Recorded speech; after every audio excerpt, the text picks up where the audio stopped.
Yes, folks, it's Tales from the Jails with John G. Sutton. Do please like and subscribe. It's down there, folks, and a link to my new book, which I'll be talking about in a minute.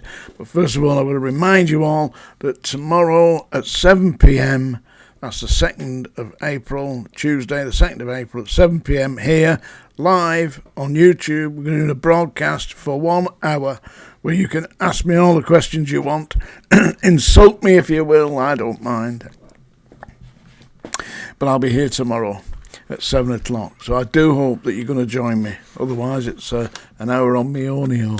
Anyway, I'm telling you about my new book. I'm going to tell you the story in my book, read it to you, in my own words, about Terry Sinclair, the killer, the murderer, multi-millionaire murderer of the Handless Corpse case, which we've discussed previously on here.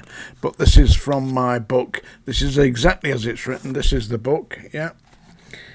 You can see it there, you are. HMP Manchester Prison Officer, Part 3. And it's on Amazon at the moment. And it's doing reasonably well, I believe, yeah. So here we are. I'm now going to read to you from my book. This is part of Chapter 7, and it deals with the murderer who was in Strangeways at the time, Terry Sinclair. Just let me get this light sorted out, then I can see what I'm doing, yeah? The next day, my detail changed, and I was once again working as a second hospital officer in the main prison clinic. As part of my duty, I was required to take the medication into D1 landing, otherwise known as the block. I had a tray with the liquid Largactil, etc., and at 7:15 a.m. went to medicate the inmates there. One of these was a notorious international drug dealer and murderer who went by many names. He was in custody, imprisoned under the name of Terry Sinclair, but was also known as Mr. Big, the Australian Jackal, Terry Clark, and Ronnie Bennett. This man was a multi-millionaire heroin drug smuggler who owned a huge yacht and numerous properties in New Zealand, Australia, and England. Sinclair had been convicted of what was known as the Handless Corpse murder, in which the body of a badly mutilated man was found 30 feet down under the water of a flooded quarry near Chorley in Lancashire. The victim had been murdered, then both his hands were chopped off and his face smashed in. The police believed this was to help prevent identification. Subsequently, the body was identified as being that of a Mr. Marty Johnson, a New Zealander who was also known to be involved in the smuggling of heroin. It seemed that there had been something of a power struggle within the gang of drug dealers, and it transpired that the murder had been committed by men working for Terry Sinclair, who had, so a Crown Court jury found, ordered the killing. At the time, the case was a major international news story, with police from Australia flying in to question Sinclair and others involved in the crime syndicate. Sinclair was being incredibly wealthy from the proceeds of his criminal activities and had hired lawyers to appeal his conviction, and he was now held in Strangeways on D1 segregation unit pending the hearing of his appeal. Sinclair had a number of minor health issues and was being treated for these by the prison medical team, of which I was a member. Sinclair was something of a unique inmate. As being convicted and imprisoned and awaiting his appeal, he had the same rights as an unconvicted remand prisoner. These rights included the freedom to have his meals sent into the prison from an outside authorised source, such as restaurants, etc. This Sinclair was doing. He was also allowed to smoke cigars and cigarettes, and believe this or not, to enjoy a half bottle of wine with his meal. Money being no object for Sinclair, he indulged himself daily, and let it be known he was immensely rich.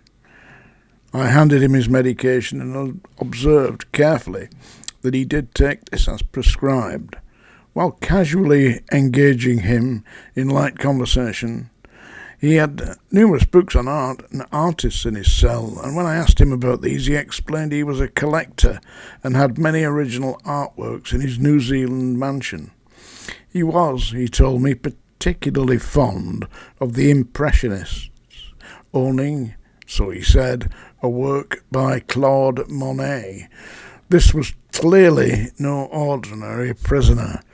Terry Sinclair was a sophisticated, intelligent, and extremely erudite killer, unencumbered by conscience. As I closed his cell door, a member of the discipline staff from D1 came to me, asking what Sinclair had been saying. I told him about the Impressionists and Claude Monet, but that sailed straight over his head. "Did he offer you money?" the officer asked. I advised that no, he certainly had not, and wondered why he was asking me such a question. "He's offering £1 million to anyone who can get him out of jail," the officer told me, with a strange, suspicious look in his eyes. Some few years later, Sinclair did get out of prison, out of the system, but I will tell you more on that subject later in the book. And I will indeed, and that's a short extract from my new book, HMP Manchester Prison Officer Part 3. You see, I knew Terry Sinclair's solicitor, but only later. I didn't know him at the time.